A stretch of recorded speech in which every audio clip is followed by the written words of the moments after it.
welcome back with a smiling face. Before I could reject him. Episode 6. Chapter 53. Lucian got a call from Daniel, Alpha of the Red Pack, early one morning. They had a rogue attack. The rogues had advanced weapons which had hit some of their highest-ranking betas. Bullets don't work on werewolves unless they were silver. Such bullets were expensive and hard to obtain. The rogues used normal bullets laced with poison. The wolves suffered hours of agony as the poison spread in their bloodstream. They were able to control its spread, but it could be deadly if given in significant quantity. Could it be the same poison which was used on your mom? I asked Lucian, stunned. I didn't realize how much Regina could have been helping them. It was hard to process. It's possible, though we'll have to test those poisons and prepare an antidote if possible, Lucian told me. I paced inside our bedroom, while Lucian sat on the bed staring out over the forest. Aunt Flora, she can help. Ask Daniel to send us the blood samples and any stray bullets, I asked Lucian finally. Did they harm Lenora or Daniel? No, their pack is big and pretty secure, they could not penetrate inside, but they are daring to attack big packs now. Lucian started to pace as I sat down heavily, but he continued to talk. Daniel had them followed. They met with some of Daniel's younger pack members. They were paid in cash. The wolves were questioned back at the den. Daniel forced it out of them. They had been contacted by the rogue. They wanted to get rid of some higher-ranking wolves to rise in the rank. I sat in stunned silence for a moment. They wanted to harm their pack? Did they find out the rogues' hideouts? Yes, Daniel had them raided. If they knew about Regina, they took it to their graves. Lucian stopped pacing for a moment, and the fury on his face was indefinable. We need to keep an eye on our pack members. I hate to do this, but if Daniel can be betrayed, then so can we. You are right, I admitted. No wonder the attacks had seemed so random and chaotic. There was no alpha among the rogues. Moreover, they were doing it for just profit. But why? So rogues are doing this for just money?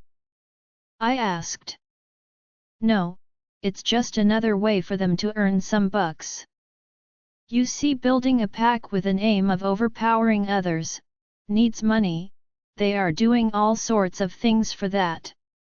Selling alpha females, capturing females to breed, break-ins. Anything. Which also means they are desperate. We must be on the offensive. We need to start raiding them soon. Lucian explained. I stopped stroking his arms and watched his face. Anger, embarrassment, distrust, and fear were all there. What's going on in your mind? This pack is too large, there are too many to watch. People have gone rogue before, what if they go rogue again? He said, sounding defeated. I could understand his insecurity. He had been betrayed by his father's beta. I held his arm. Do you have your doubts on anyone? He thought for a moment. No, he finally said. Everyone seems closer than ever. No one wants to see harm come to the pack. Let's keep our plans top secret, increase our defenses, which we are already doing, and go on the offensive. That's all we can do for now. Meanwhile, let me talk to Aunt Flora for the antidote and tracking Regina. I said. One of the first steps for security, or to update the current security systems. Lucian went as far as to make the windows bullet resistant. Not all packs were that rich or lucky. Once the blood samples arrived, they were taken directly to Aunt Flora. The pack was on an almost perpetual lockdown. No one came or went without checking. Our every move was monitored for our safety. I was returning from the gym where there was a training session for all the females when I saw Lucian's warriors running out, laced with weapons. "What's going on?" I asked one of the warriors. "We are going on a raid, Madame Luna," he replied. They had got a tip-off about rogues. I looked around for Lucian and found him barking orders to his betas. I waited until he was finished. "Love, please take me with you," I pleaded. "No, it's dangerous," he refused flatly. "But I can fight, you know that," I protested. "Yes, that is why you are needed here, the pack also needs protection." He gave me a gun. "If anything happens, you know what to do." I couldn't counter his reason. Lucian went on several raids, especially when they found large rogue packs. He never took me along. Every time I saw him return unharmed, after a fight, I always breathed a sigh of relief. The rogues were violent and lethal. If they managed to get into our lands, they could do severe damage. I tried to be as helpful as I could. Aunt Flora had successfully created an antidote for the poison, that prevented many casualties. The poison included wolfsbane, silver, and some expensive herb that could be imported only from the Far East. That's why Regina required money, which the rogues were providing. "This is preposterous." Lucian barked into the phone. I looked at him curiously as he paced in our bedroom.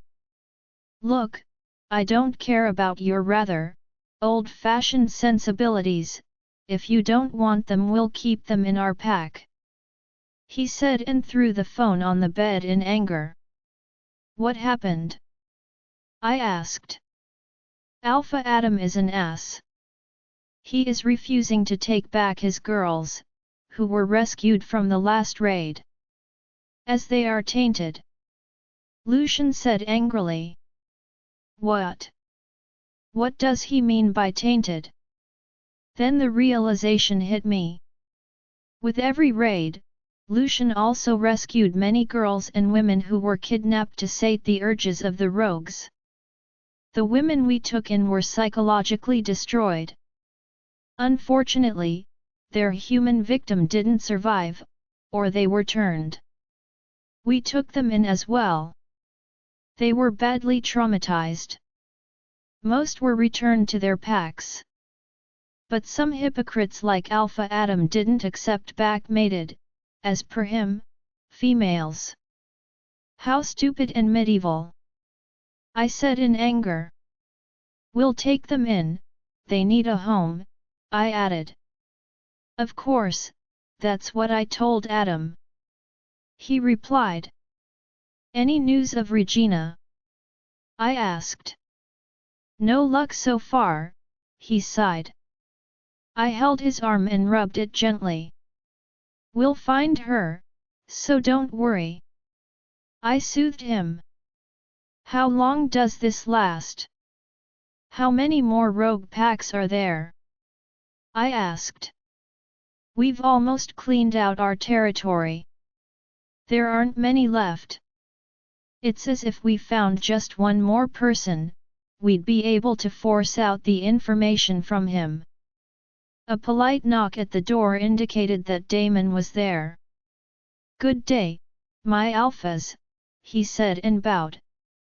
"Spill it out," Lucian asked impatiently. "We have found one more rogue pack on the other side of the city. Our tracker followed their leader, and he met a woman, late night, near the docks. They exchanged money and something. It seems like we have found Regina, Damon said with a smile, which reflected in Lucian's face as well. Excellent work. Let's catch that witch.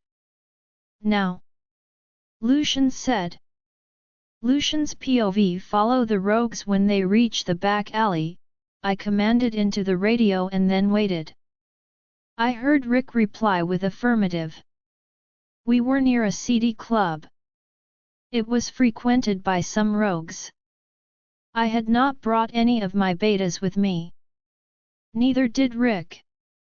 Daniel had his reinforcements waiting, a few streets away. We were here to just observe. I had a feeling that the rogues were getting tipped off by some mole. It could have been anyone from any of the packs. I did not rule out the involvement of some alphas too. Hence, to keep things discreet, we decided to keep it an alpha-only operation. So, here I was with Rick and Daniel waiting. They are out, Daniel whispered. We waited in the van and watched the rogue head off. A few minutes later, we had masked our scents. Rick made his way out of the club, following our man. We continued to follow him.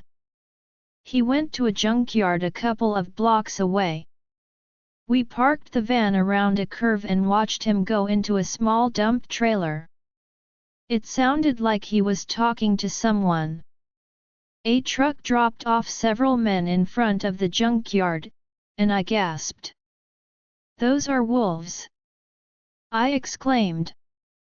I thought you had cleared off your territory, Daniel said. I was wrong, I replied. Once the wolves were in the dump yard, we got off the van and joined Rick, who was hiding behind a huge mangled truck. They could not scent us, but we could hear them, which worked to our advantage. How much have you got?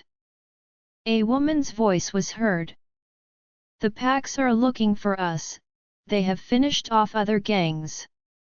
You promised us power, and we have been giving you cash, but looks like your spells don't work anymore. A gruff voice said. That is because you have failed to get her. We need her for the blood magic. This petty cash is not going to make you strong. Get me that girl. It's not that easy. Packs have gone into lockdown, they have military-level security, it's impossible to breach and capture an alpha. The man grumbled. You all were stupid enough to use these bullets for capturing useless omegas and committing petty crimes. You drew too much attention. Now the packs are after you. The woman scolded. Stop it, woman. We'll get the girl. Then what? Then I can create more deadly potions. Something which would be able to destroy the entire pack. I knew whom this conversation was about. They were talking about my mate, and it took all my self-control to not jump in and tear them to pieces. I looked over at Rick, but his countenance was stone. He had the same thought. They argued for some time, then the rogues started to leave.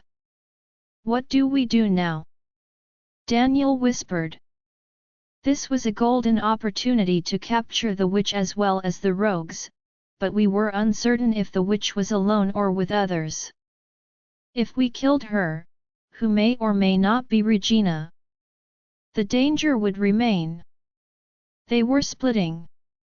The woman went off in another direction and the rogues started to mount their truck. Daniel, you have your enforcement ready? I asked. He nodded.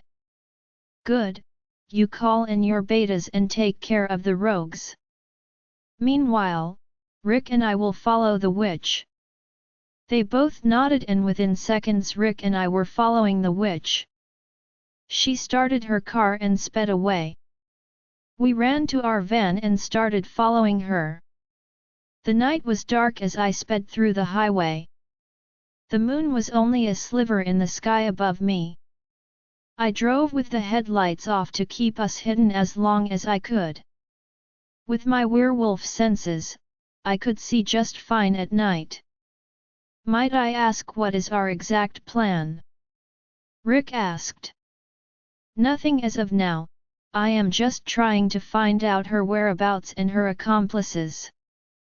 The car turned into a dirt road. I stopped the van. It was a narrow, solitary road with forests on both sides. Rick raised an eyebrow. We'll follow on the foot, I said. If we continued following by van, she would become alert. We both grabbed guns from the back seat and ran through the forest.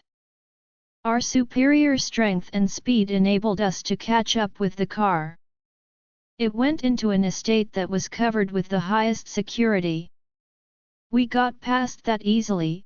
The motion sensors and security beams were easy to take down. We crept up the hill on our bellies to stay away from the sensors. As I lay on the manicured lawn next to Rick, I assessed the house.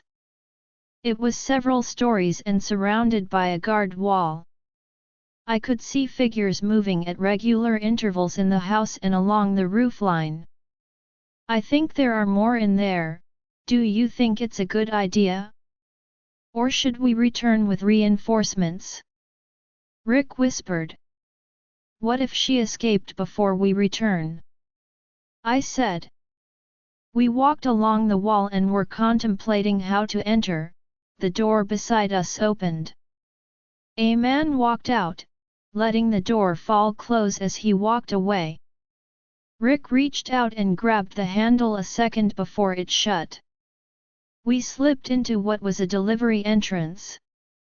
It was brightly lit, and an armed guard was inside as we passed through the door.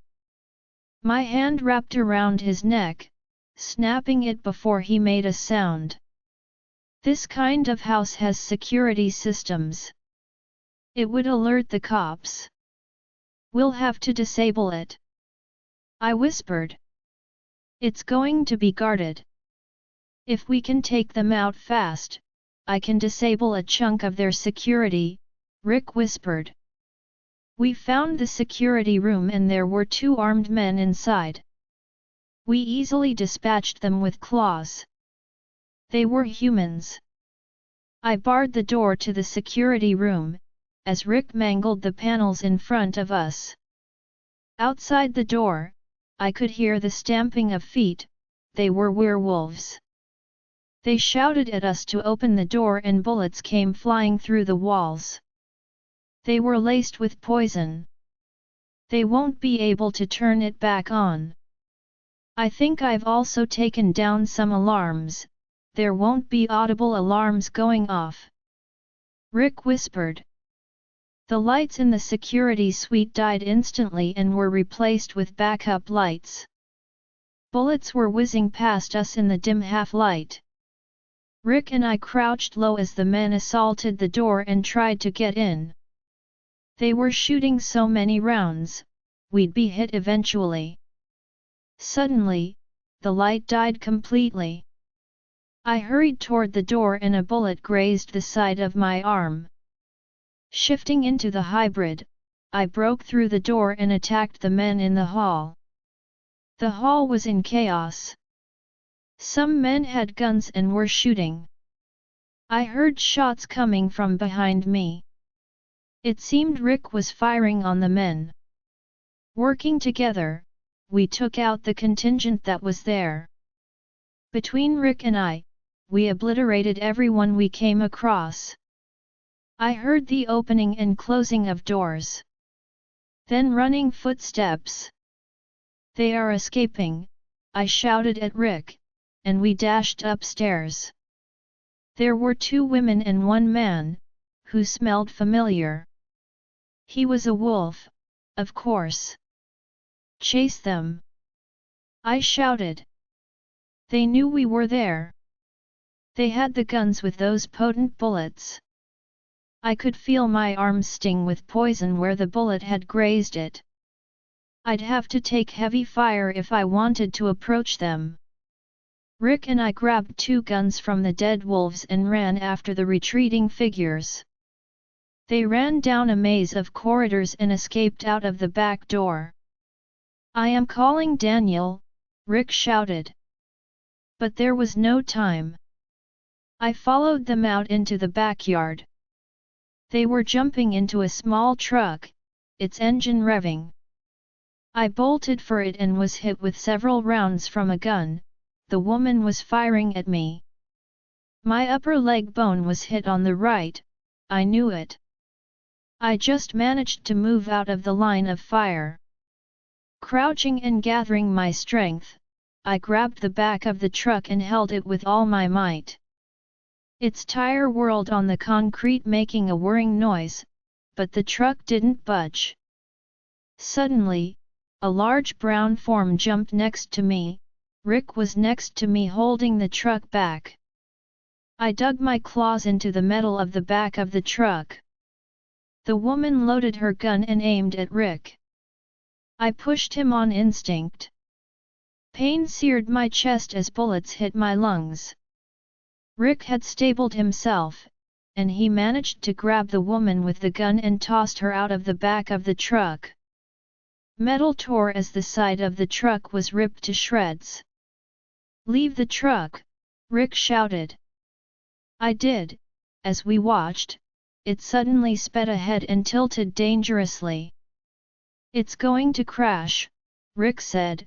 Those were the last words I heard before everything went dark. Alice and then they lived happily ever after. I closed the book and smiled at a very sleepy Namara. I had volunteered to babysit her and give some spare time to Catherine and Dallas. They had become something of adoptive parents for Namara. She was a sweet girl.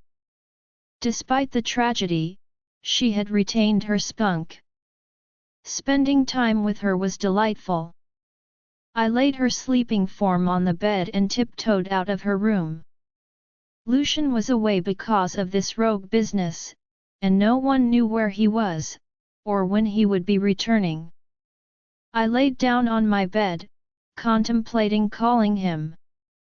He had closed off our mind link, I couldn't sense him.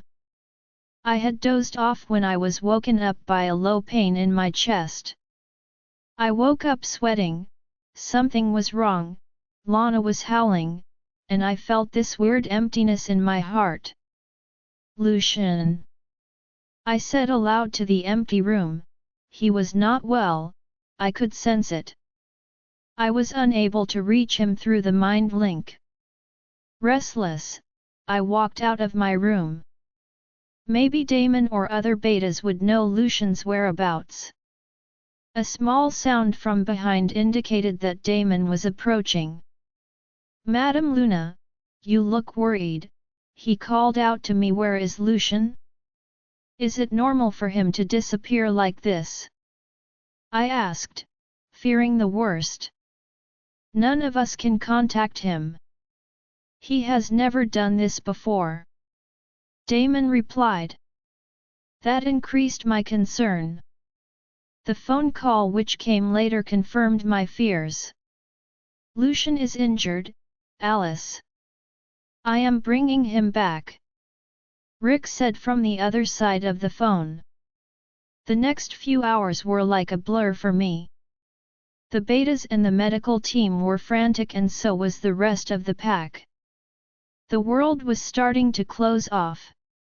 I suddenly became very aware of my breathing, and the thumping of my heart was the only sound I could hear. Everything felt like it was moving in slow motion, and nothing I saw made any sense at all. "Lucian!" I screamed as his limp body was wheeled into the infirmary. "He can't be, no." I could still feel the bond. He was alive, though barely hanging. What happened to him? I asked Rick and Daniel. Both of them were disheveled and injured. though they were already healing and would require minor medical assistance. "He saved my life," Rick whispered. "What? I wasn't even aware that Lucian was with you. What's going on?" "We tracked the rogues and Regina," Rick explained their mission and the impromptu decision to capture Regina. "We succeeded in killing them all. There were 2 witches and Alpha Adam. He was collaborating with Regina." Lucian was right, it was not just the rogues, some alphas were also involved with her. "We managed to follow Regina, and take them surprised," Rick explained. "But, why didn't you take warriors? He never told me anything about this." I choked through my tears. Lucian wanted to keep this discreet, he had a feeling that there were moles in the packs.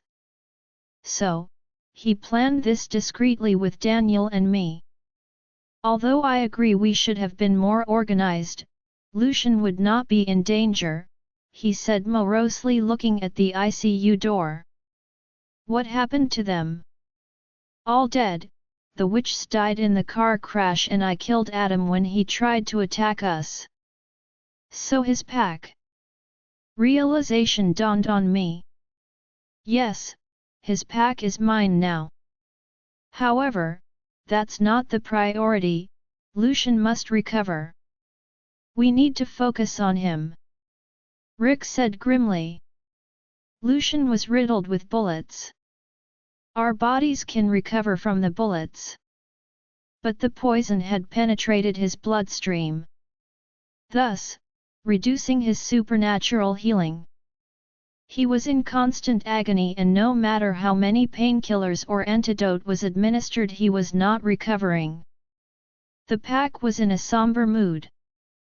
Their fate hanging in balance, if the alpha dies the pack is usually taken over by the next alpha relative, or it scatters if there is no capable leader.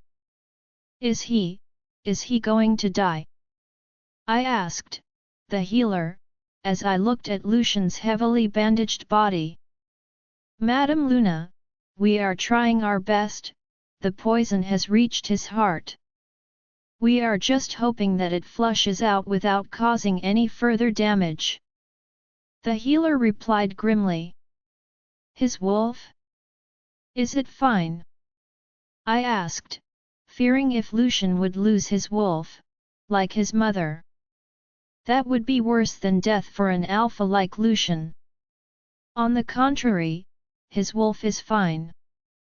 But it's lost, it's unable to connect with his human side, hence the alpha's body is not healing," the healer explained.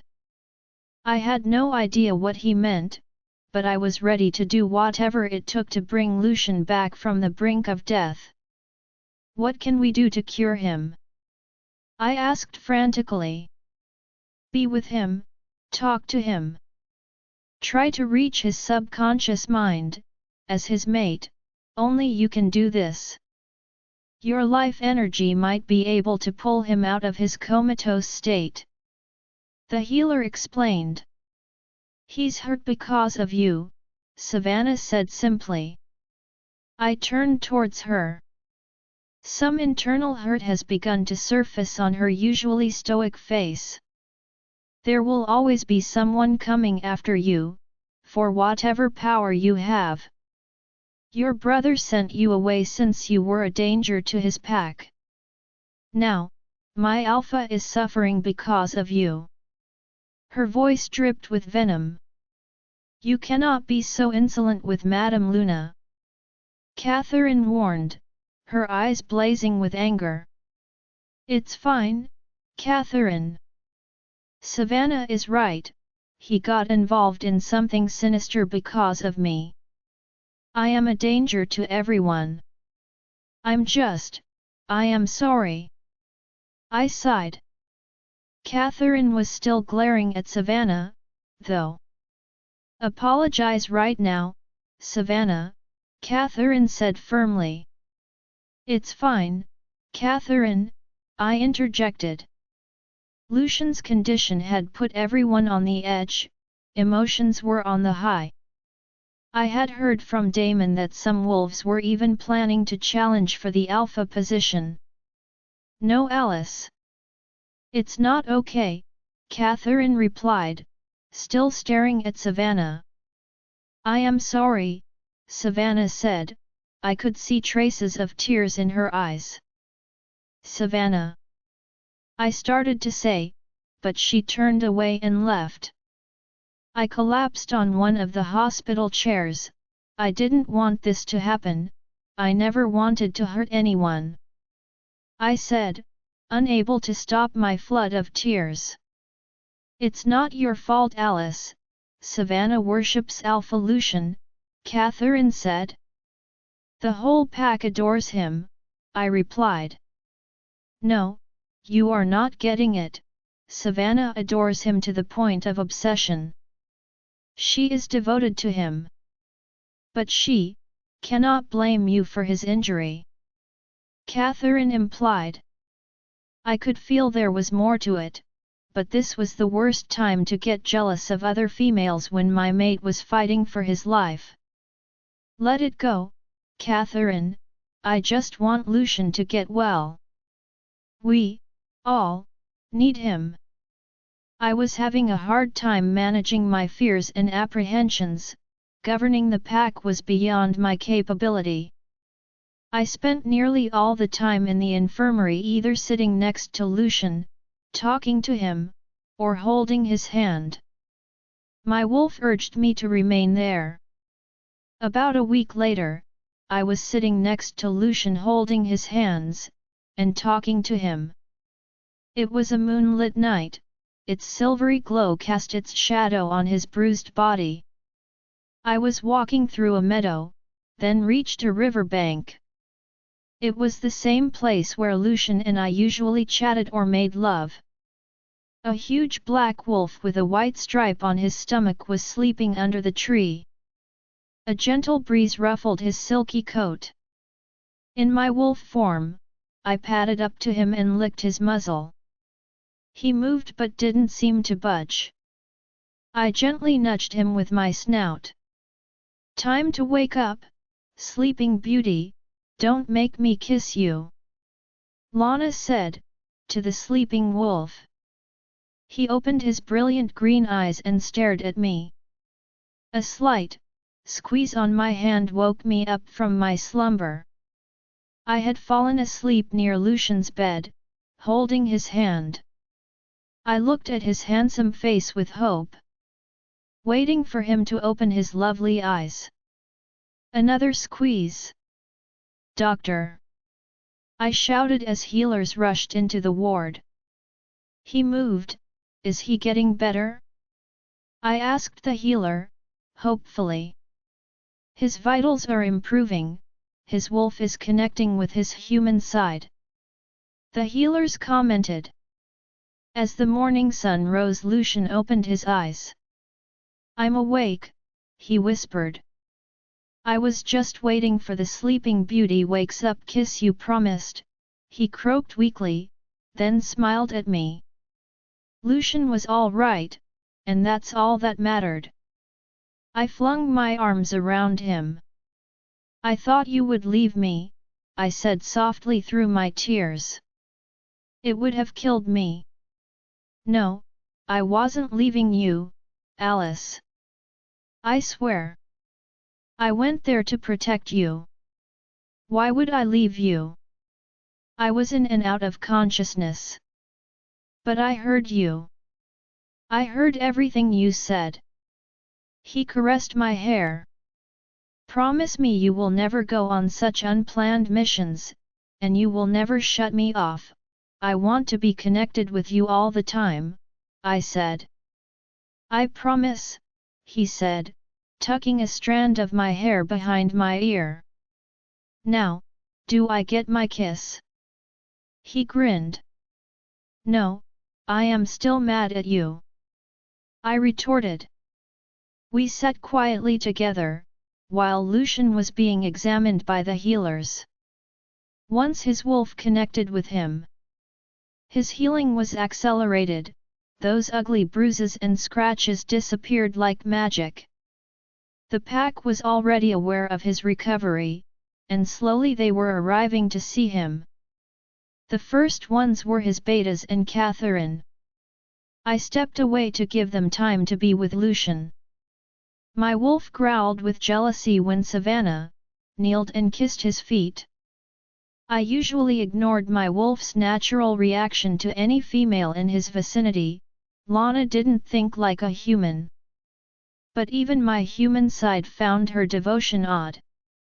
Soon there were so many visitors that the doctors were fed up, and they banned everyone from visiting the infirmary. How long was I out? Lucian asked as I stroked his head, which was lying in my lap. You've only been asleep for a week. That was long. I would have to catch up on many things. He grumbled. It's all over, dear. She is dead, I said, stroking his stumbled jaws. Finally, Lucian was declared fit to leave. As we walked out through the infirmary, there was jubilation. I saw wolves running in and out of the woods surrounding the buildings. They were in full party mode. The dining hall was a wild place. Everyone stood up when we walked in and there were many hoots and howling. They're excited because the enemy has been destroyed, all because of you, I said to him proudly. He laughed out loud and pulled my chair out for me. They are excited because they are out of lockdown. Now they can safely run around. Although I disapprove of your method of going off alone, I am glad that everything is over, I said. Not exactly, I need to talk to Rick and Daniel and then determine if Regina is indeed dead, Lucian answered. I ran my fingers through my hair and sighed. The last thing I needed now was to have Lucian running off on another life-threatening mission. He had just come back from the dead, and I wasn't letting him go anywhere. Leaning over, I captured Lucian's lips and spent several long seconds kissing him. He appeared to like my idea and pulled me out of my chair and onto his lap. Wrapping my arms around his broad shoulders, I relaxed into his embrace. Our tongues entwined with each other, for a long time before we broke apart. What, man? I heard from behind me. Turning in Lucian's arms, I saw Rick, Lenora, and Daniel approaching us. Rick looked displeased and Daniel was grinning. Lenora looked like she would have preferred to be anywhere else than here. Hello, all of you, Lucian smirked, while I struggled to get out of his lap. He held me firmly. That's my brother. We can't do it in front of him, please, I warned him. He left me laughing, and I sat back on my seat, blushing profusely. Great to see you all cured, and back in action. Daniel laughed while taking the opposite seat. Rick was still scowling. You look better, Lucian, Lenora said, addressing him. I am good, feeling much better, Lucian replied.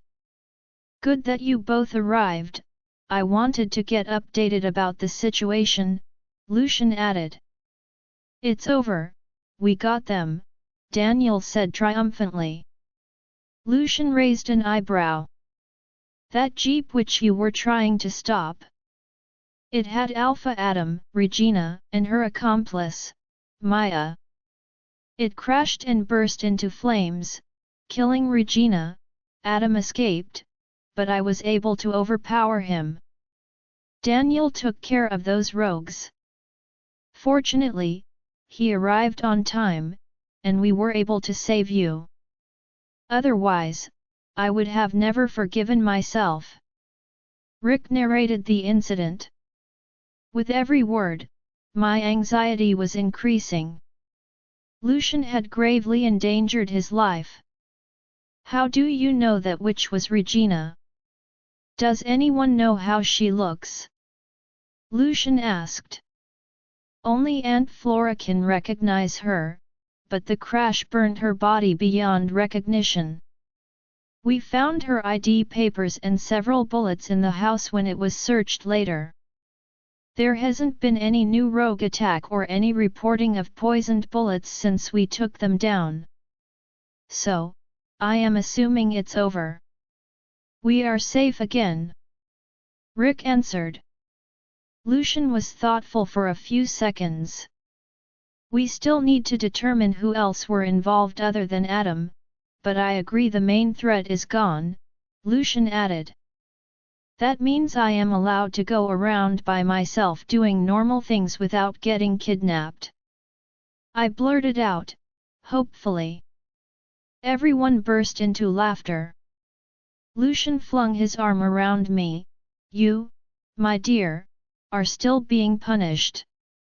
Once I am done with you, then I will see if it's safe for you to go out by yourself. I scowled. Well, I do know one punishment you prefer, maybe we can shift to that. I stopped, realizing I had been blabbering in front of Rick. Lucian had a mischievous smile on his face while Daniel was laughing. Rick, I had never seen him look so uncomfortable. Well, never mind, I decided to change the topic. Rick, as you are the alpha of the River Moon Pack, maybe now you can take back some of their girls, whom we had rescued. If they wish to go back. They are still with you? He asked surprised. I explained how Adam considered them tainted and didn't take them back. What rudeness!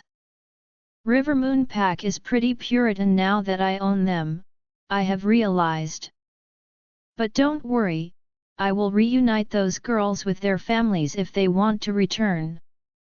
But why was Adam getting his girls kidnapped? Daniel asked. Rick's face tightened with anger. To appear innocent, while all packs were dealing with troublemakers, if his pack remained unscathed, it would have been suspicious. So, while he was collaborating with Regina and the rogues to get you, he was allowing rogues to take away some of his girls as payment and to appear innocent. I forced out this information from his top-level betas. Rick replied grimly. I gasped. How terrible, that man had no morals. Some alphas do terrible things, Alice. We can only hope to redeem those things. Lucian said, stroking my arm. It seemed like an enormous weight had lifted off my heart, now that Regina was put to rest. A huge threat was gone. I enjoyed watching my family laugh and chat around the table. Rick and Lucian seemed to have buried their past hatchet, and they were the new best friends. We discussed further plans to clear up the remaining rogues and organize a mating ball for our packs. It had been a long time since a mating ball had been held, and it would help normalize things. Later, I was sitting with Lucian having a light lunch when Catherine arrived with a request. The pack is ecstatic about your recovery and the win over those rogues. They would like to celebrate this evening, she said smiling. Sounds like an excellent plan. What do you think, dear?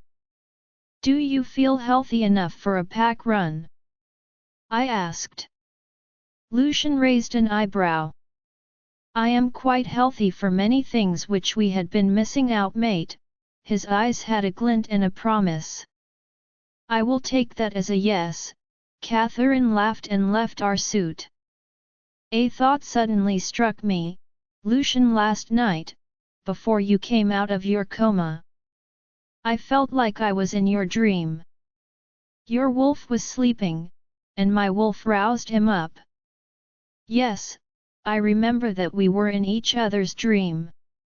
He replied, holding my hand in his. Is that possible? It doesn't matter, Alice. All I know was that I was lost in a void, and you pulled me back. You saved me, Alice. He smiled and took my hands to his lips and kissed my knuckles. A knock disturbed our reverie. This better be important, Lucian grumbled. It was Savannah. That jealousy poured through me again, and I felt silly. Alpha, sorry to disturb you, but these papers need your signature, she said, looking apologetic. Sure, Savannah, let's move to my study, Lucian replied. I leaned back on the couch and observed them from the open door. There was nothing suspicious but wondered what was Savannah's deal. Where was her mate? Impromptu pack parties are the easiest to organize. All we need is good weather, preferably a full moon night. Some drinks and firewood. The prey is hunted and cooked right there.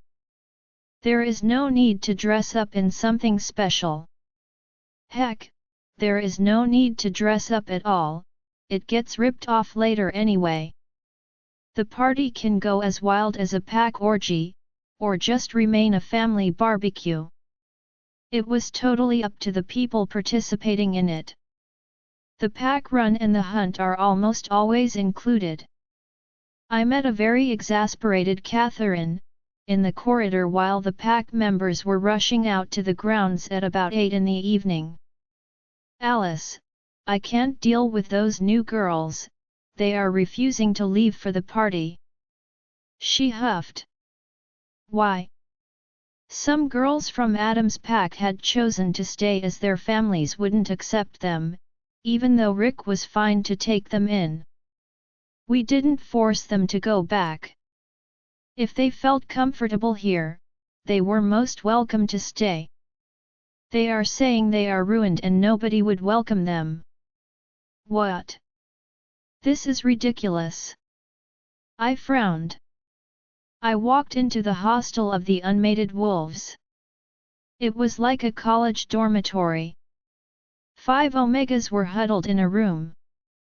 They bowed low and almost prostrated before me. I heard you have refused to come down to the party. What's wrong? The girls cowered, then one of the brave ones said. We were dishonored by the Rouges. Even our families refused to accept us. We can't be part of the celebration. We will be shamed. She said in a low voice. I am sorry you had to suffer that trauma at such a young age, but why would you be shamed? Did anyone say something to you? I asked gently. These girls were scared and vulnerable. No, Madame Luna, everyone has been very kind to us. One of us even found her mate, who accepted her even though she was tainted. We just thought we would be shunned like our previous pack. I felt pity for them. What kind of sick pack was Adam running? Look, I won't force you to attend the party. But I would wish you to come along. You would meet other members, and get accepted. We don't follow such Victorian traditions, you are neither tainted nor ruined. You are most welcome to enjoy yourself, even join the pack run and mate with any willing male you wish.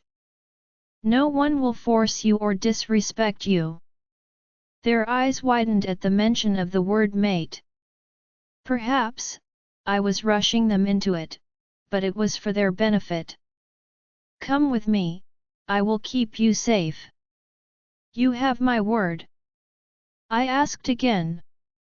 I am no psychologist, but I think I managed to reduce their fears. I chatted with them for some more time, getting to know their hobbies, aspirations, what they wanted to do in life and how their alphas could support them.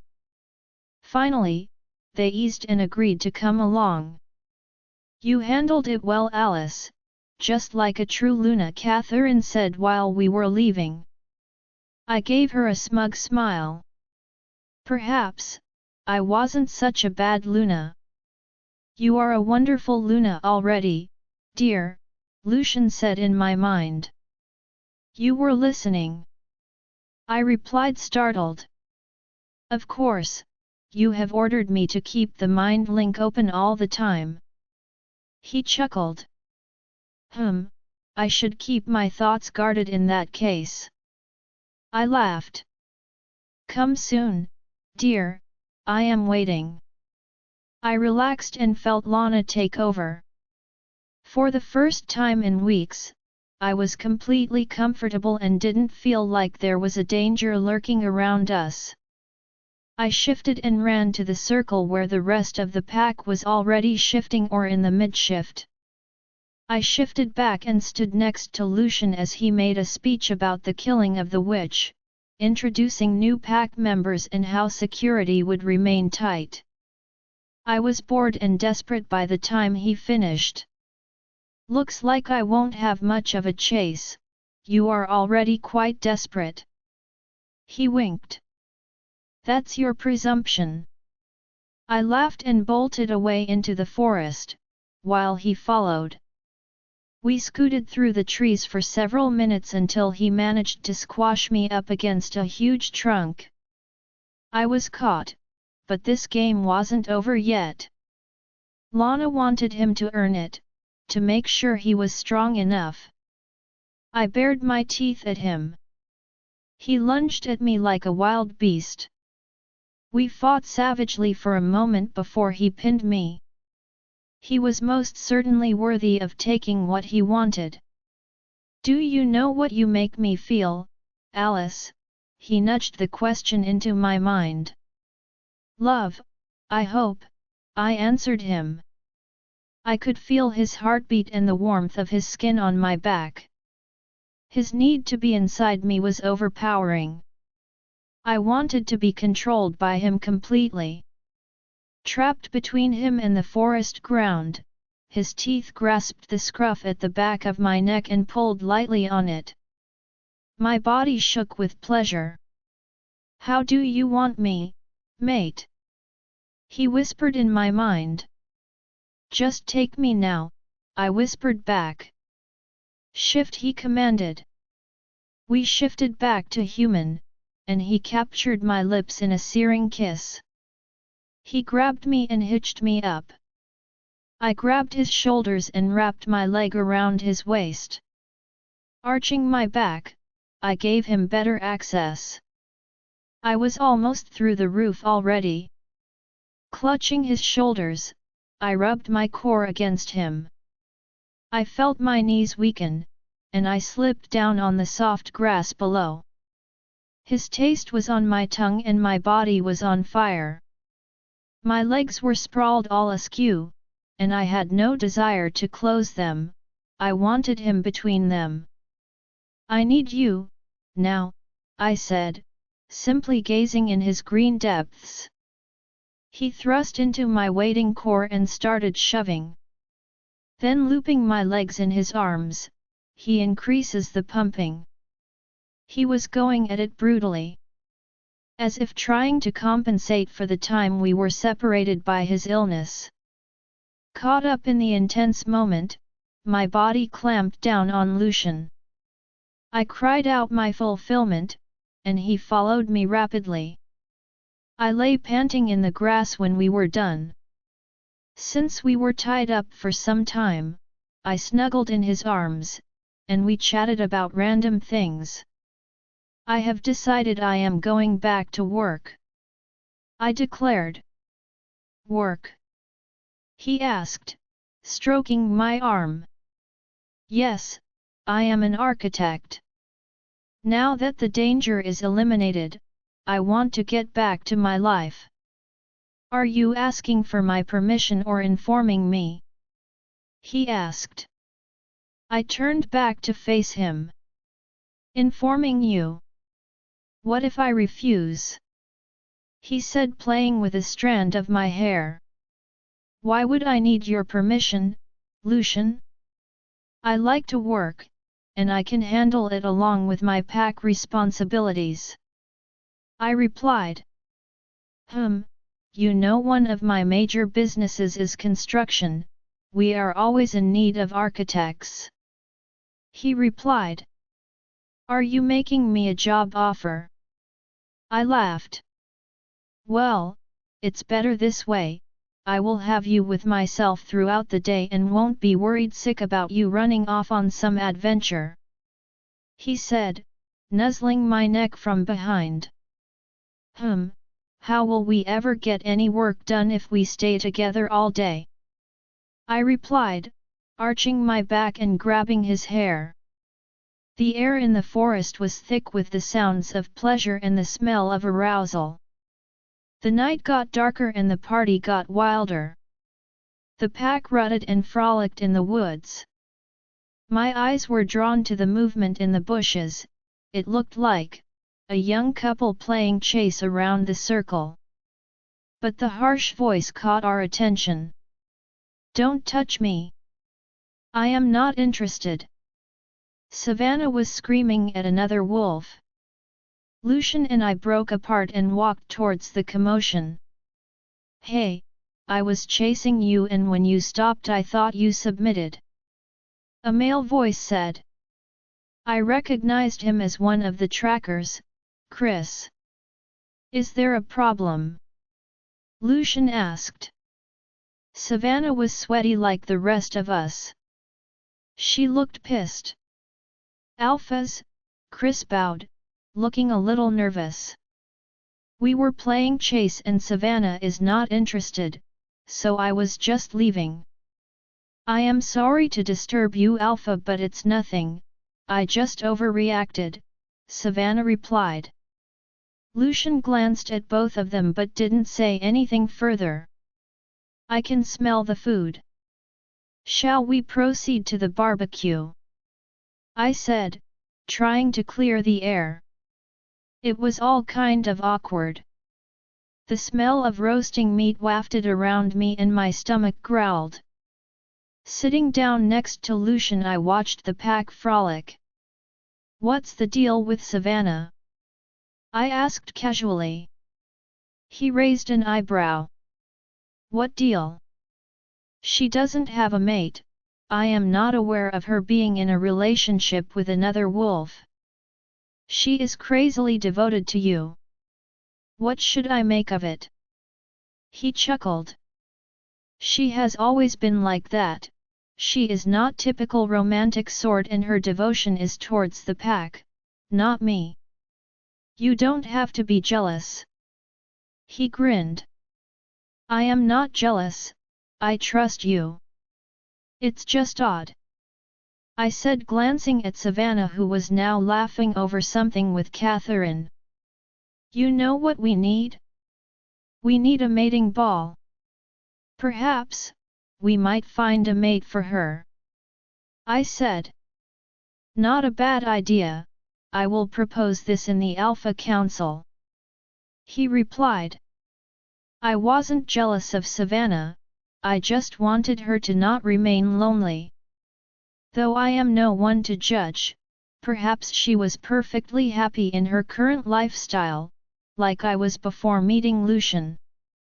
However, getting a mate might change her perspective, as it did for me. Alright ladies, we will be staying at Jade Moon Pack for 2 days and meet the unmated wolves from the other packs. By Luna's blessing, you all will find your mates. Even if you fail to find your mates, don't be disheartened. Just enjoy yourself. I addressed the crowd of about 50 single girls and women who would be going to the Jade Moon Pack for the mating barbecue, dance, and picnic. The unmated wolves from about 10 different packs were going to assemble in my brother's territory. It would be a big hassle accommodating and organizing everything for such a giant party. I was glad I wasn't the one organizing it. They giggled and laughed about finding their mates, and I smiled at them. And you have nothing to worry about, your mates will accept you, and if you want to avoid confronting your families, you don't have to," I said to the 5 girls from Adam's pack. Unlike others, they were nervous wrecks. Lucian was probably giving a similar pep talk to the unmated males. Arriving back, I quickly changed into a red dress. It was more of a family event with several packs arriving with their unmated. There wouldn't be any pack run or hunting as per the plan. But impromptu parties were a thing with the wolves. His musky scent reached me before I saw him. Lucian looked devastatingly handsome. He was dressed in snug jeans, and a casual white shirt with rolled sleeves to show off his forearm. He had shaved recently, which showed off his perfect jawline. I couldn't stop staring at him. How could I avoid this trip and have him immediately? That was my only intention. He read my thoughts, obviously, and smiled. He prowled towards me and drawled. "My mate is having rather impure thoughts about me." He snaked his hands around my waist, drawing me close. "The alpha doesn't seem to have honorable intentions himself," I replied, tracing his jawline with my finger.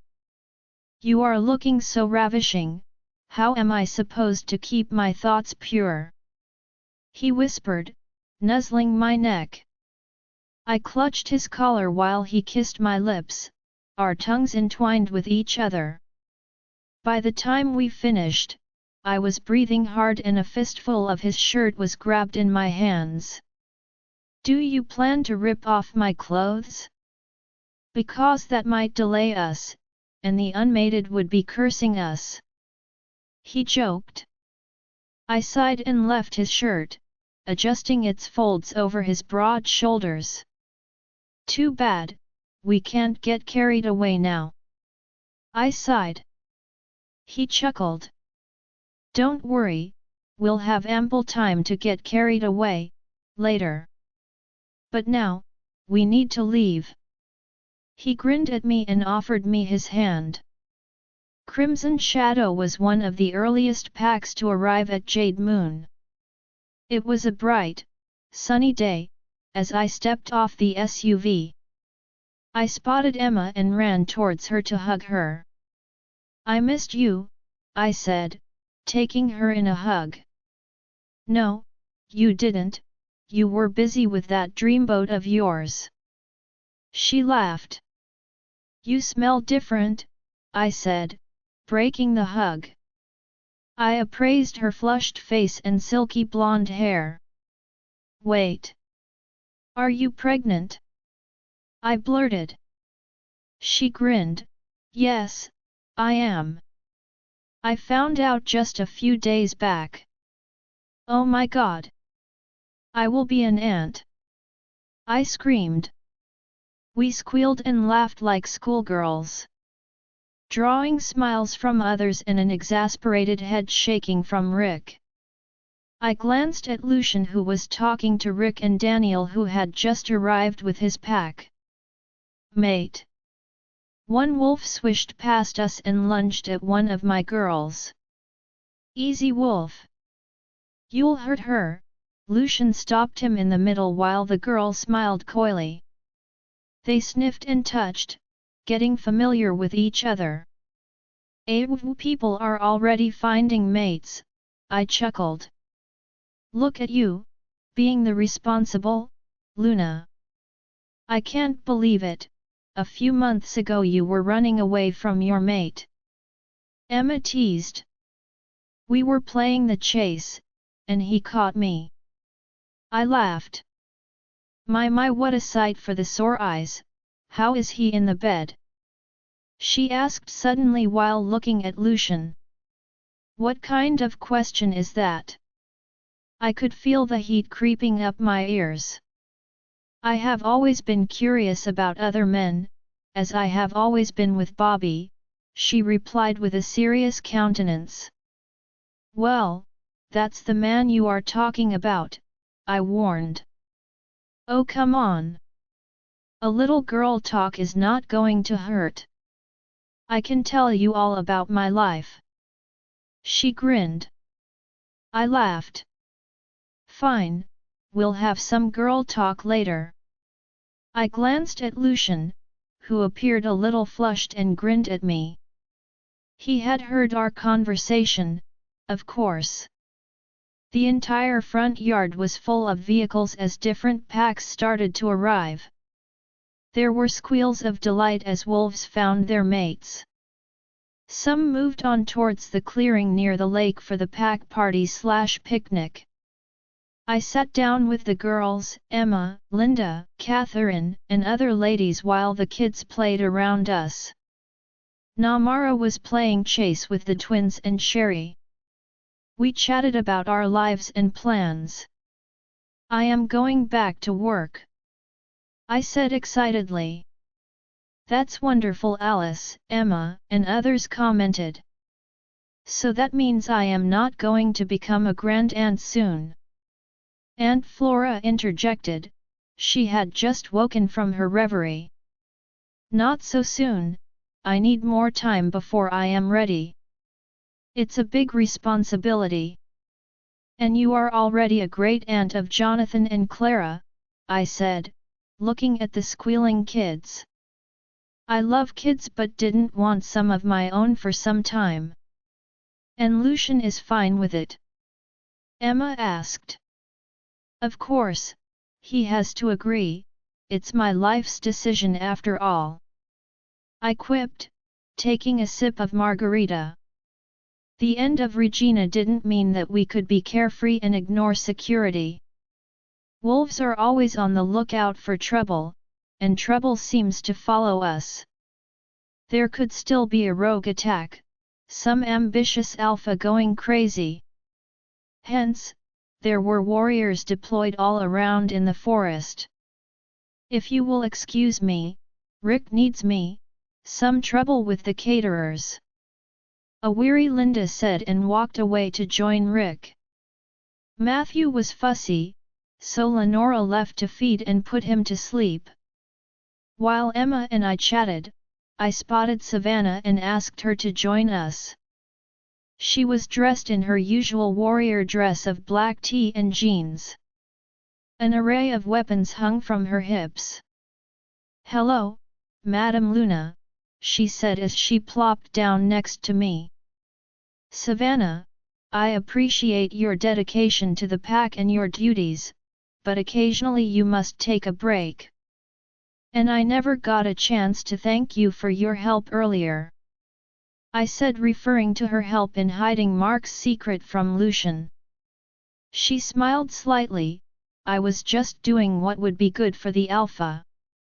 Did she think of anything else apart from Lucian? And the pack? I wondered. As the evening deepened, the party was still in its full form and had gone smoothly so far. There were few incidents where the newly mated got jealous over their mates' previous liaison or attacked anyone who came near their mates.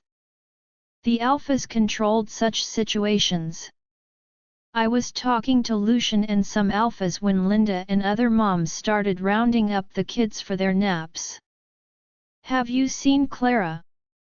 Linda asked in a worried tone. She was playing with the other kids in the play area. "Is there a problem?" I asked in a concerned tone. "I can't find her," Linda replied. Her anxiety and worry was permeating off her. "She might have been hiding somewhere, let's look for her," Lucian replied. Soon we were all hunting for Clara. Like wolves, we can easily locate wayward children by their scents, but Clara seemed to have disappeared completely. Her scent vanished near the edge of the tree line. Linda was frantic by now, and Rick was trying to calm her. "Let's search the forest," Lucian suggested. "There are warriors in the forest already, she couldn't have gone far. Maybe she got lost and dozed off," I replied. Every tracker from all the packs was looking for Clara. I padded through some shrubs behind a rock. The dark forest loomed over me as I sniffed around for Clara. Any luck? Lucian said in my mind from the other side. He was a few meters away. Not yet, I replied. The crunching of leaves behind me caught my attention and I whipped back. Oh! It's you! I said in relief. Those were my last words. A blunt object crashed into my skull and I was lost in the darkness. I woke up lying on a hard floor. I heard water dripping from somewhere, the air smelled damp, and my head throbbed badly. I tried to get up, but the sharp pain made my head swim and I fell back on the floor. Surprisingly, I wasn't tied up. I looked around but couldn't see much of anything, so I mustered up the courage to slowly stand up. Chains jingled in my feet as I moved them. My short-lived happiness of being untied died immediately. I was chained. My eyes had adjusted to the darkness, and I concluded I was in a cave. Lucian, I called into the mental link. No response. I was either too far away from him or he had closed the mental link, which was impossible. It meant I was too far away from him. I pulled at the chains. It didn't budge as expected. I wrapped my arms around myself. It was a trap. It was all a trap. Regina didn't die that day. Now, she had me and Clara. I heard approaching footsteps, and instinctively knew who they belonged to. Savannah, I said, glaring at her. She smirked. Good morning, Madame Luna. How are you today? Seeing that I am a prisoner, not excellent, I said sarcastically. You will be out of your discomfort soon, she replied, then added, Madame Luna. My wolf was on the surface, and I was seething in anger. I trusted her. How could I be so stupid? Where is Clara? I asked. Safe, for now. She would remain so until you follow orders. And whose order are they? Mine, of course. Another voice called out, and I flicked my head at the new arrival. I immediately knew who she was. The elderly woman I had met on the state highway while escaping from Lucian after my first kidnapping. I couldn't speak for a few seconds. I was shocked, livid and confused. It didn't make any sense, and yet, it did. You are Regina, we have met, I stammered. She smiled. Yes, unfortunately, you refused my offer for a tea, how rude. Had you accepted my offer? We could have saved so much trouble. She shrugged. How? What have you two been planning? I asked, looking at both these women. Should we tell her? Regina turned conspiratorially at Savannah.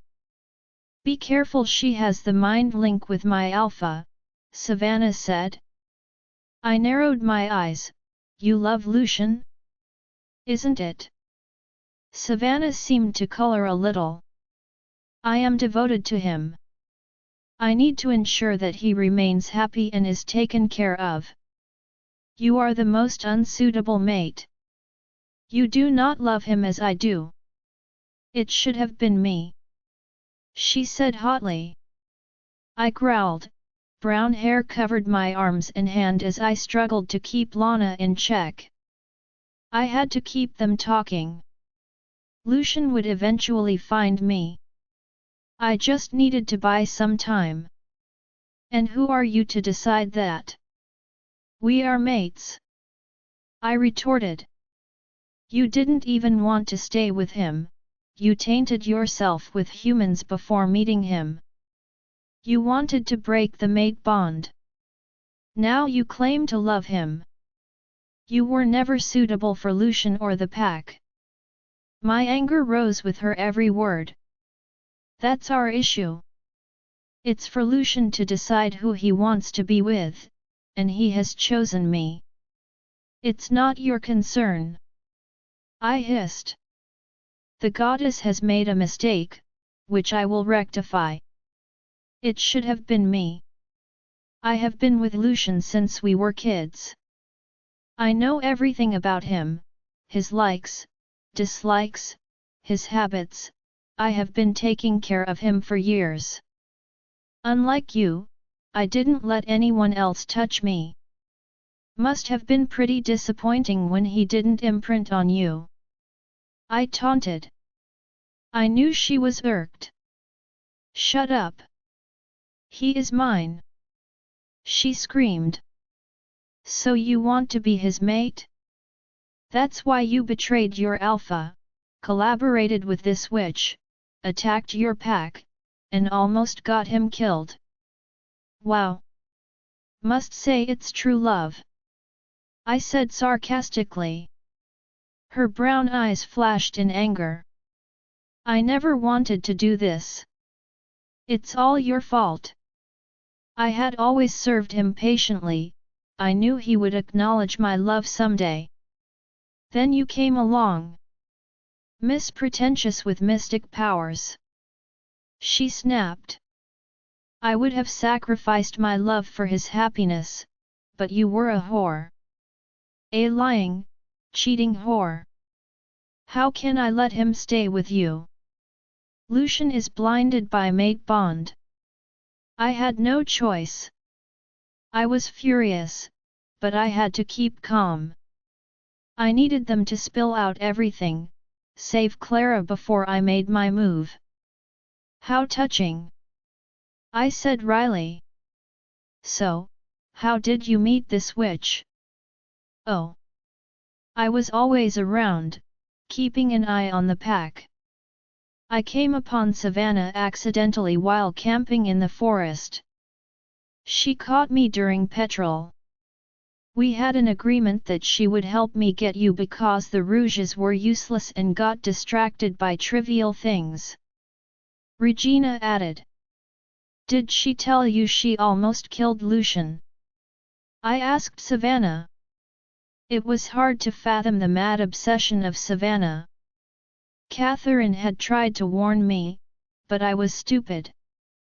It wasn't entirely my fault. Lucian also trusted her.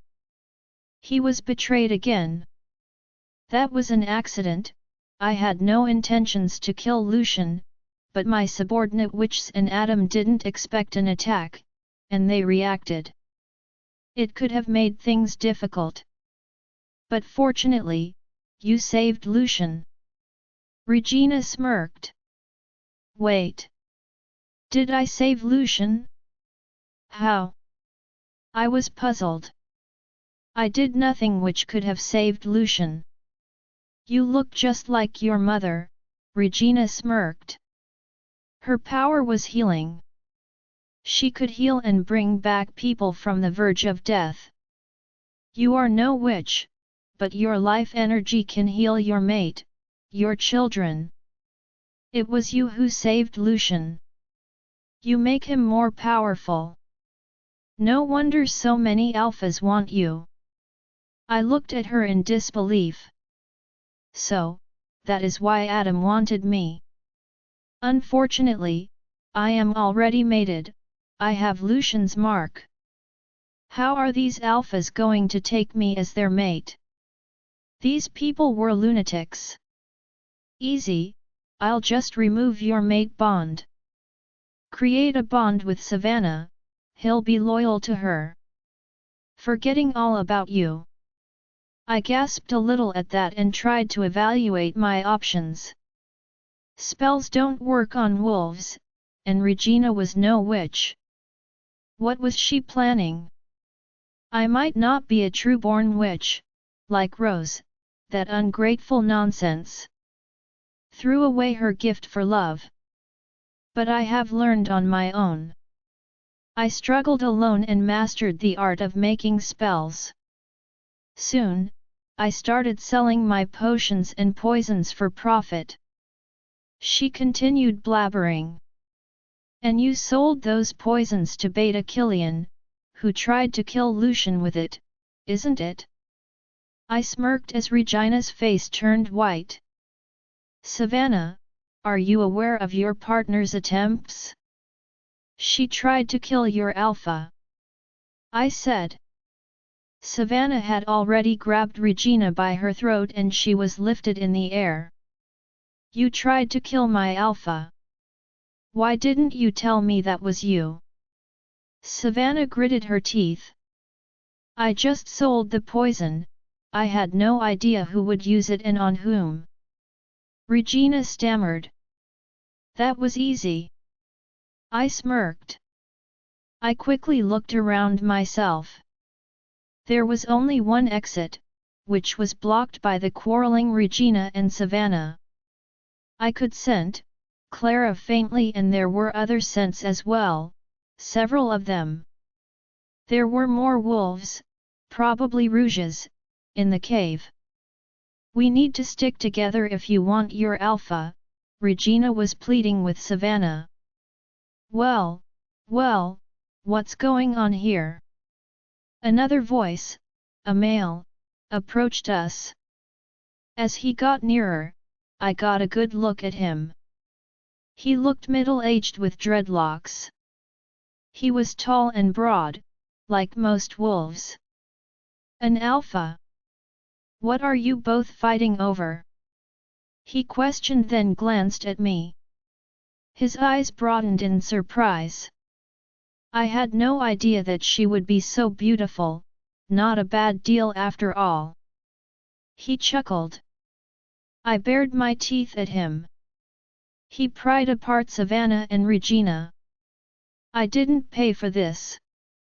We need to focus on the ceremony, so get your act together. He admonished. Ceremony? I asked, fearing the worst. He turned towards me and grinned. Oh! How I would love to snap that neck of his. Yes, my future mate. I have paid a heavy price for you. After they break your mate bond, you will be mine. I stared at him horrified. Alice's POV, that's ridiculous. I snapped at him. These two were being conned by Regina, they were blinded by their ambitions to see through it. How can you even trust this woman? She might be taking you both for a ride. It is possible, isn't it? He asked gruffly to Regina. She trembled a little, of course. You saw my poison worked, isn't it? It better do. I am paying a lot for this nonsense. While they argued, I had figured out their whole plan. Regina wanted my blood for whatever spells she had been making, Savannah wanted to get rid of me to get my mate, and this alpha wolf wanted me for his mate because of my healing power. They got together and planned the trap. Regina started by luring rogue wolves from different packs to do her bidding. Then got interested in alphas who wanted to steal me as their mate as her financiers. After losing Adam, this was her second financier. Hey, if you are done arguing, can you tell me where is Clara? She has nothing to do with all this. Let her go. I said, exasperated. They turned towards me as if recalling I was still around. You are in no position to make demands, Savannah said. I know, and I am not going to fight it, but I want to see my niece. What if I refuse? Regina said, smirking. You are forgetting she is also Rick's daughter. Technically, there are two alphas and their packs looking for us. One of them would figure out and reach this place, isn't it? I smirked. Regina looked nervous for a moment. Let's get on with the ceremony, what are you waiting for? The man said to Regina. It can only be done at the witching hour. I need to prepare for it. She stammered. Then just do it, we don't have much time, Savannah said impatiently. Savannah approached me cautiously. I am going to unchain you and take you towards the ceremonial altar, but if you try to be smart, I will kill Clara, Savannah said menacingly. Come on. You think I can fight all of you and that Alpha, whatever is his name? Alpha Gregory, from the Blackstone Pack, my lady. He said with a flourish. I felt disgusted. I would have preferred to die than be with this man. After unshackling me, she took me out near the mouth of the cave. A tiny figure was huddled on the floor, shivering. Clara. I ran towards her and touched her cold body. I want mommy, she cried weakly. We will go to mommy soon, sweetie. I picked up the scared girl and hugged her, checking her for any injuries. There was nothing major apart from some scratches. Auntie, I am scared of this bad lady, Clara cried. I am with you sweetie, don't be afraid. I soothed her and brought her close to my body to warm her up. Savannah rested on a stone opposite me. Aren't you going to tie me up? I asked. You can't escape, Gregory has his betas all around in the forest, she shrugged. I sat in silence, clutching Clara, contemplating my next move. Clara slept in my arms, and even I dozed off a little. I was suddenly being shaken. I opened my eyes and looked at Savannah's brown ones. She looked excited. Come on, it's time, she said gleefully. I had a strong urge to rip off her throat, but I could have never fought through so many wolves. I looked outside. The entire forest was engulfed in silvery moonlight. A few wolves were dragging a big slab of stone to be put in the center of a circle made of skulls. I got up, carrying Clara in my arms, as Savannah led me towards the stone slab. Lucian's POV. It had been hours since Alice and Savannah had disappeared. Things were chaotic. It was quite apparent that this was a trap. Clara, Alice, and Savannah all had been taken by Regina and her minion. We were wrong. It wasn't over yet. The rage and frustration were tearing me apart. Alpha, we found something. Peter, my best tracker, arrived with Damon. I nodded at them.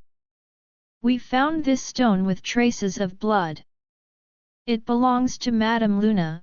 The fingerprints had been wiped off, but we could trace one fingerprint. Peter said. My wolf howled to see her blood. Dame. She is hurt.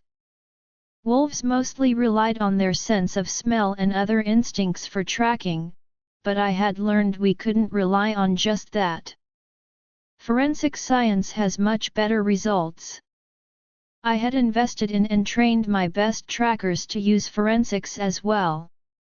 That is why they got accurate information. And whom does that fingerprint belong to? I asked. We need to test that, but I am not sure whom should we test against? Everyone, check it against the entire pack's fingerprint database. Contact Fred to check the FBI database. If this rogue has a criminal record, we will be able to identify him. Fred was one of the pack wolves who was in the FBI. They didn't know he was a werewolf, of course. We had our people everywhere. I will ask Rick and other alphas to check it against their pack members as well. I dismissed them and strode towards Rick. Rick looked harassed, his hair was disheveled, and he had dark circles under his eye. He was ordering his betas with a stony expression. I could understand his agony of losing his daughter. Rick, if you have a database of your pack's fingerprints, my trackers would need it. They have found something. I explained the fingerprint found on the stone. He looked alarmed and ordered his betas to give us access to their database. Rick, how is Linda? I asked, with concern.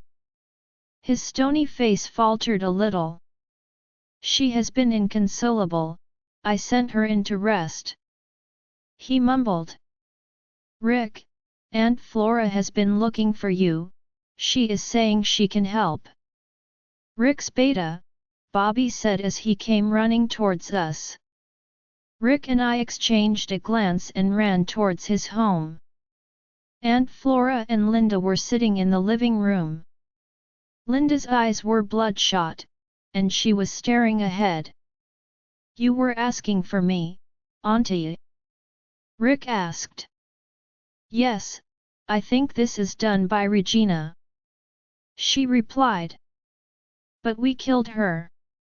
Rick said. Did you see her body? Can you confirm those witches were Regina? I believe she wasn't present in that house when you raided. Those were her minions.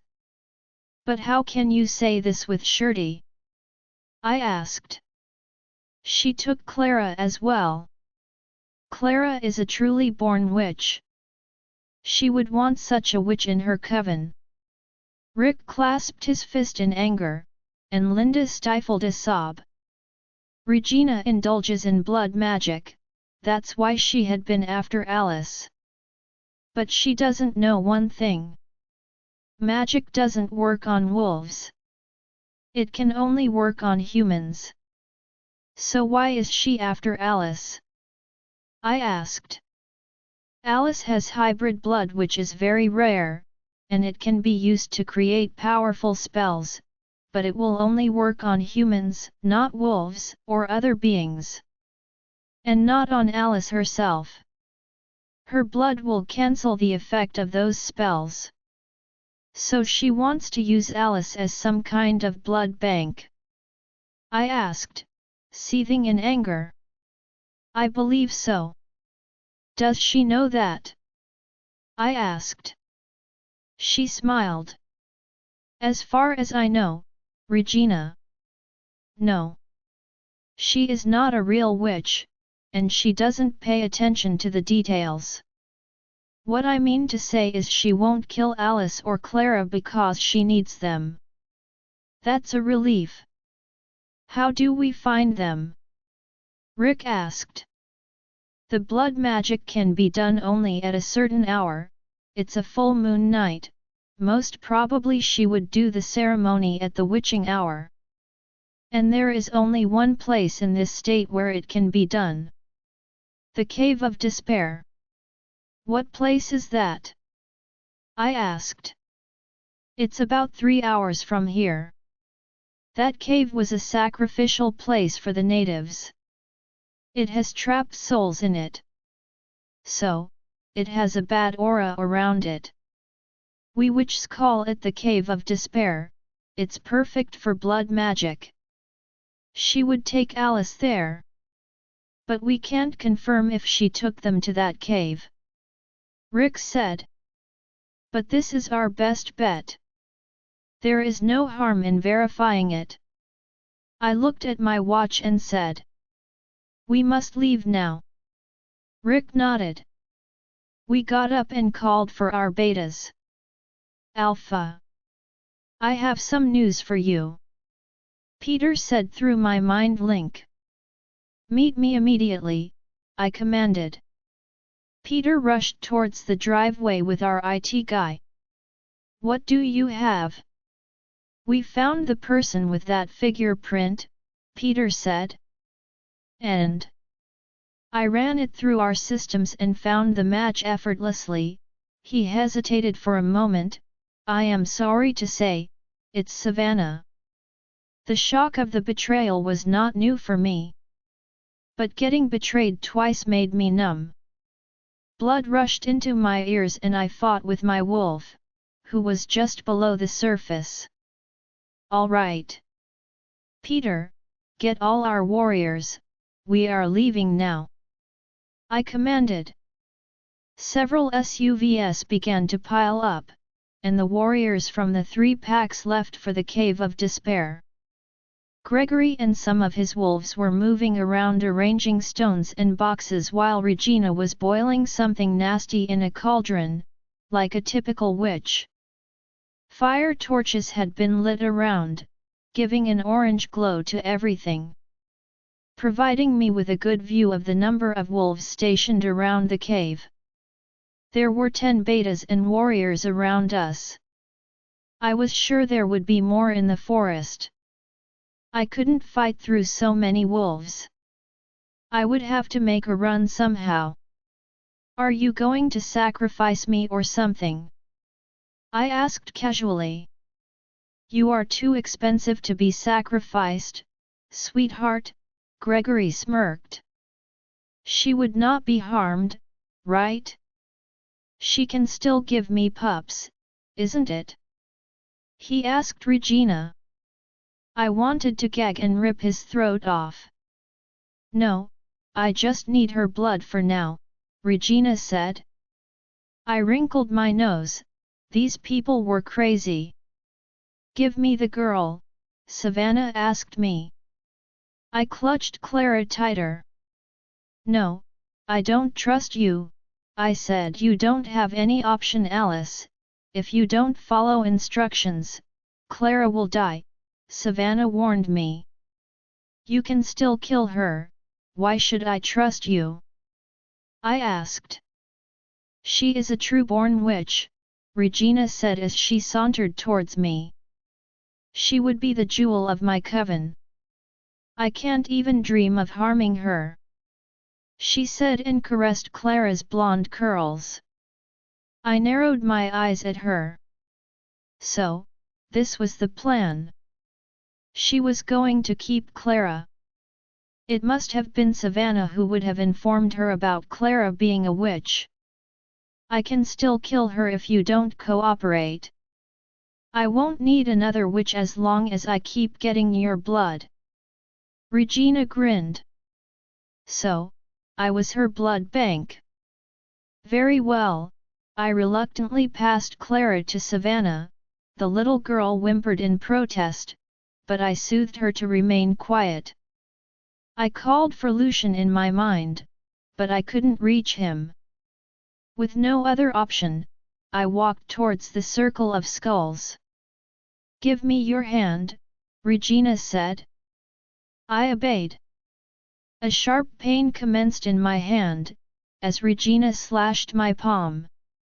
My blood flowed in rivulets and collected in a goblet. As my wound healed and closed, she turned the content of the goblet in the bubbling cauldron and said some incantation. I swallowed a lump. Would I forget Lucian? My wolf fought against me. No, we can't leave our mate. I felt a tear trickle down my eyes and I contemplated ways to kill myself.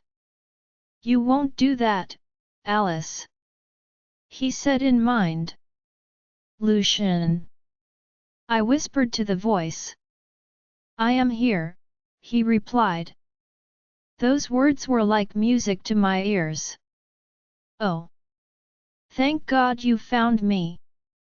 Savannah betrayed us.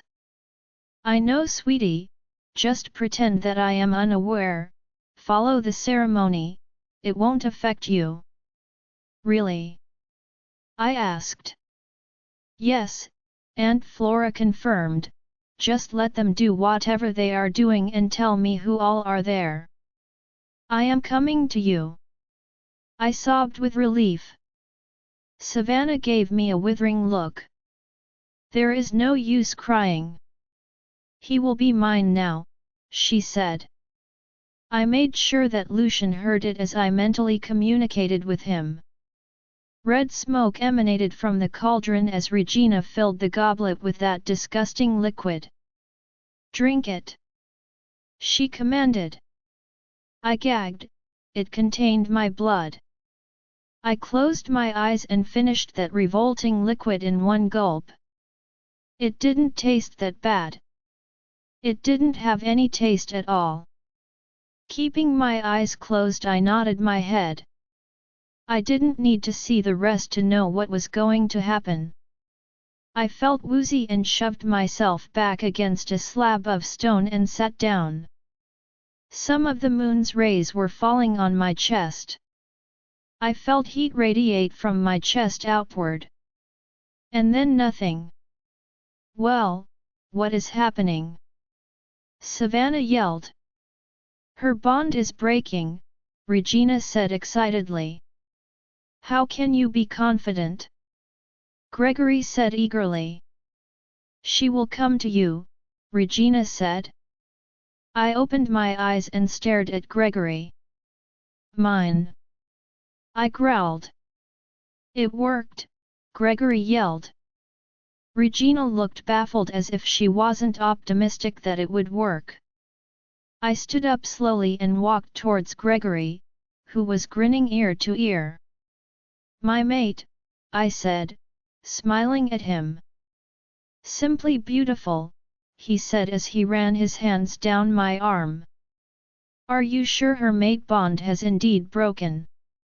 Savannah said suspiciously, staring at me. "Can't you see it?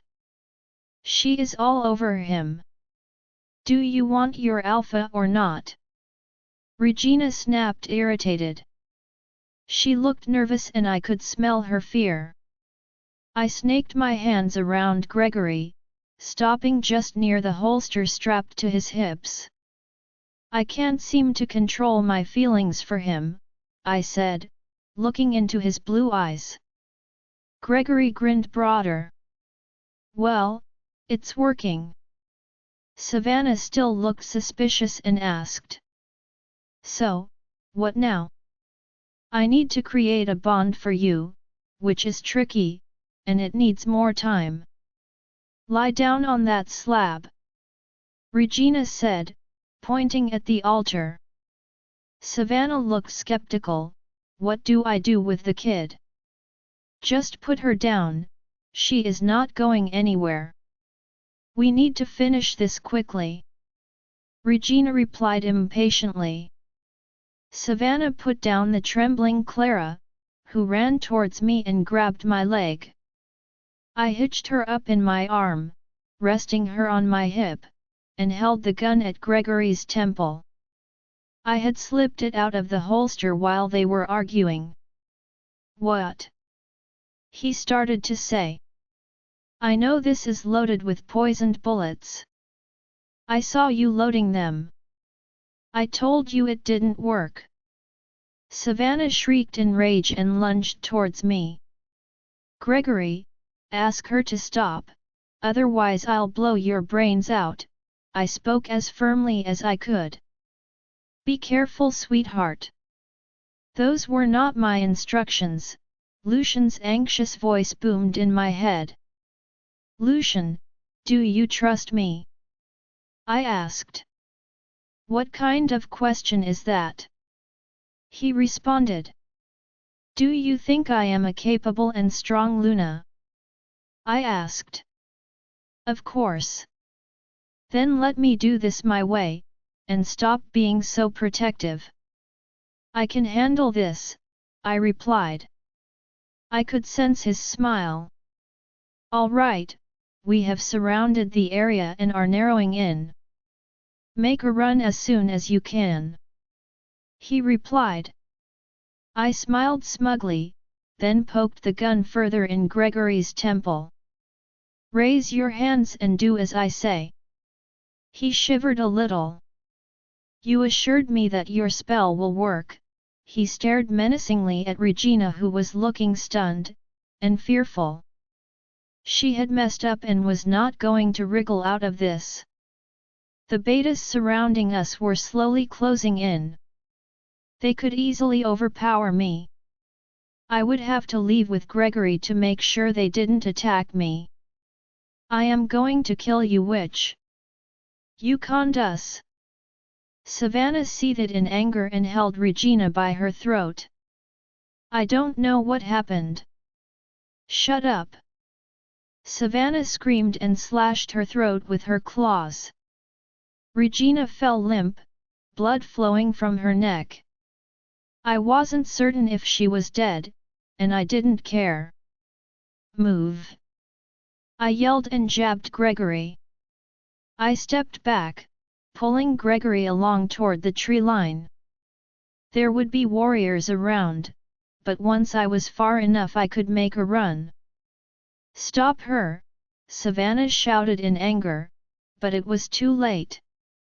Tearing out of my clothes, I shifted into a hybrid. My body was covered with fur. I used all my might to push Gregory towards the approaching wolves.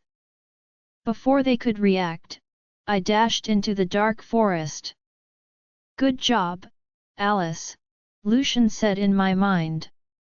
Brambles reached out and grabbed me in the dense undergrowth. I was leaving a perfect trail and I knew it. Lucian, I silently called, I'm running east, please find me. I am in the forest, looking for you, Alice, he replied.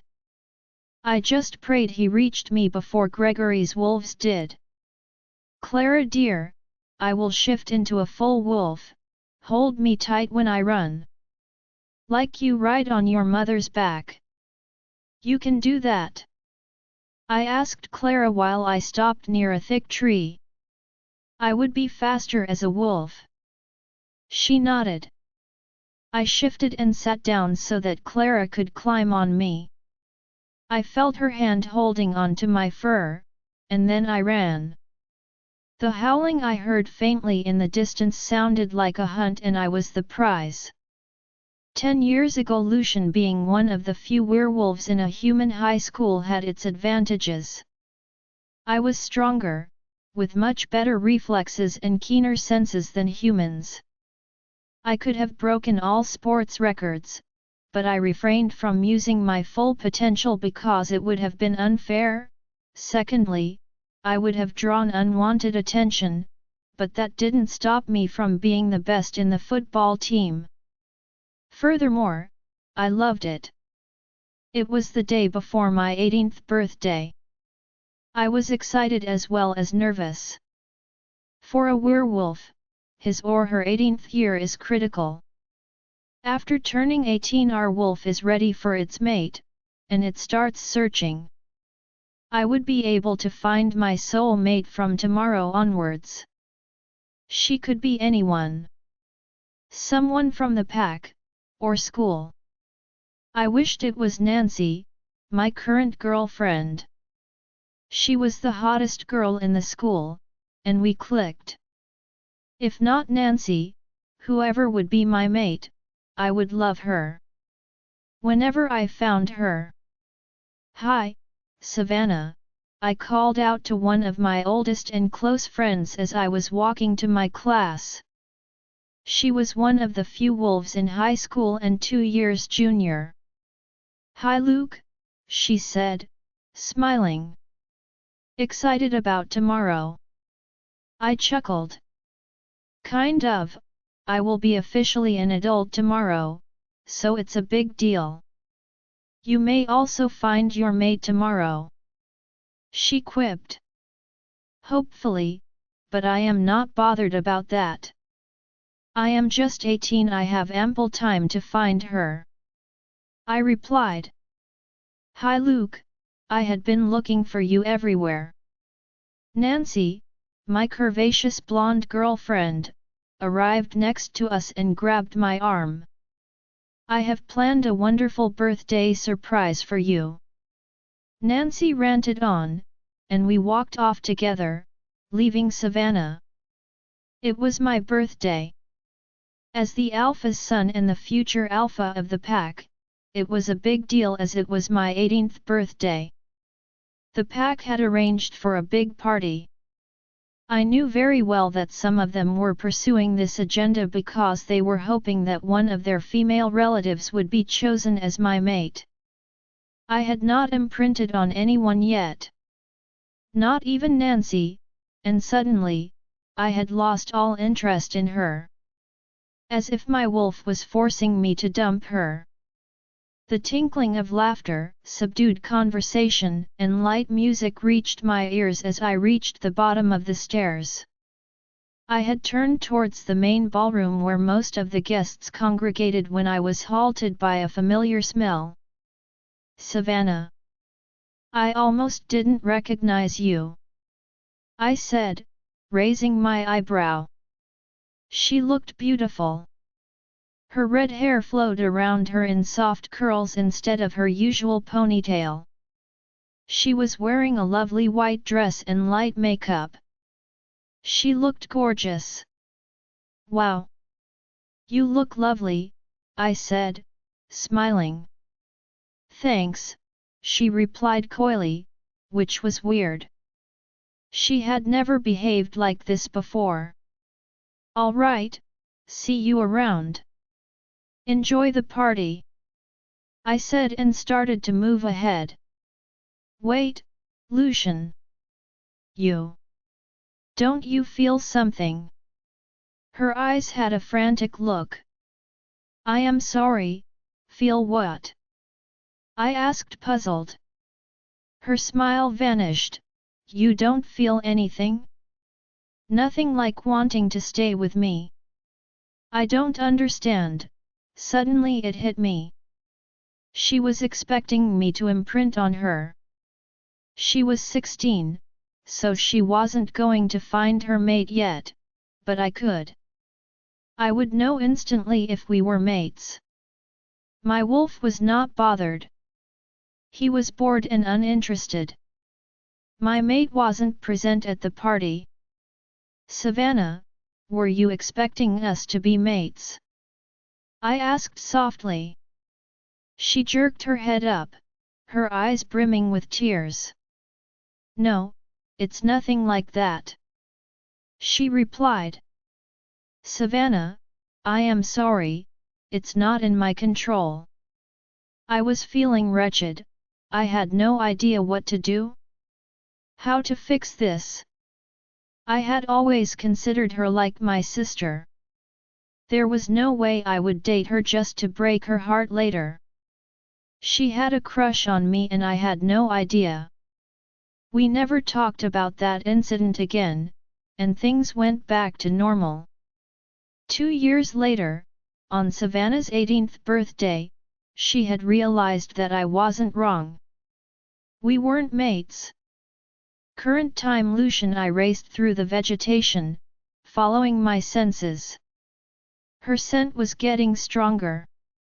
I found her. Looking down the edge of a small ridge. I saw her, my mate, baring her teeth at 2 wolves in a protective stance. Rick's daughter was cowering behind a rock. My first instinct was to help her, but I waited. She looked fierce, magnificent, strong. The first wolf attacked, she dodged and ripped the flank of the second wolf. He howled in agony. Alpha, we should help. Damon said in my mind. Not yet, she is doing good, I replied.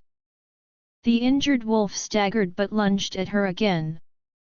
He couldn't reach very high, though. She had caught his neck in her teeth and crushed it to a pulp. He fell, a lump.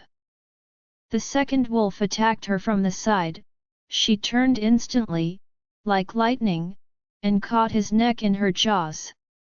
He didn't move after that. Enjoying the show, mate? Her voice spoke in my mind. You were incredible.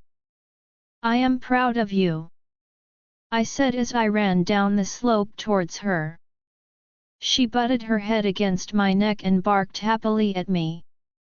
Although she was weary from the fight that had taken place, I returned the favor and licked her muzzle. You arrived, she said in my mind. How couldn't I? I replied. We butted our heads again. Alpha, more wolves are coming here. Damon said in my mind. Let them arrive, take away the little girl to Rick. Get the warriors in position.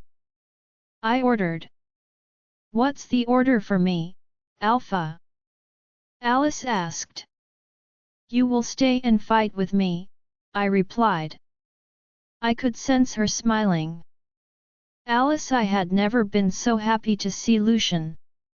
I knew he was watching me as I ripped through those two wolves. They had caught up to me and I had quickly hidden Clara behind a rock. I smiled smugly when he asked me to stay and fight.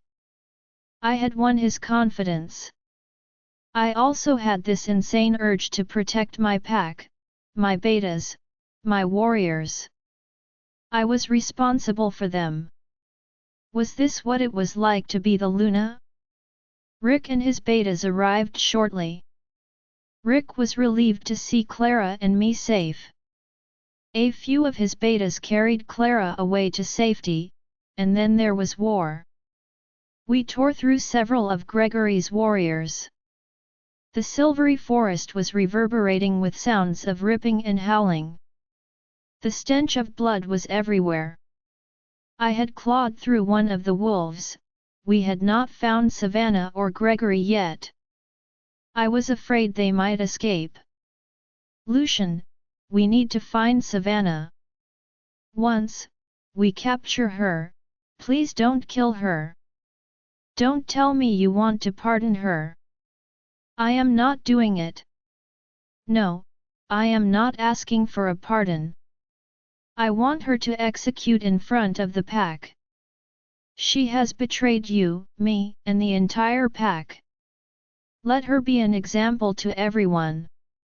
I said. Spoken like a true Luna. She will be punished as per your wish, Lucian replied.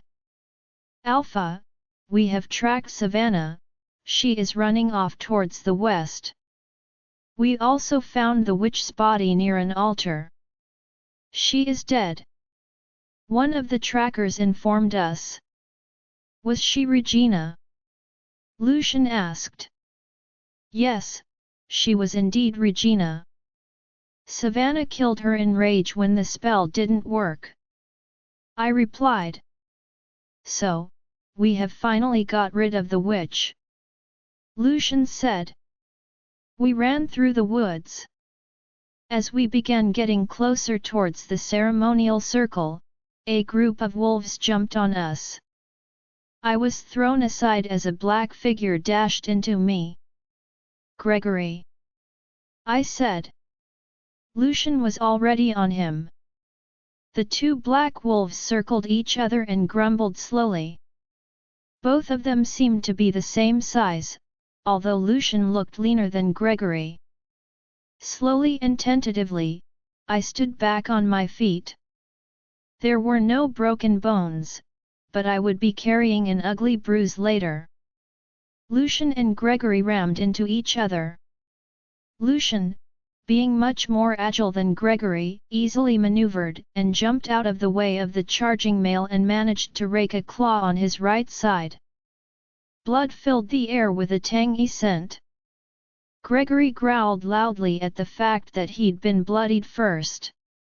I watched with bated breath as both males began to wrestle together on the ground.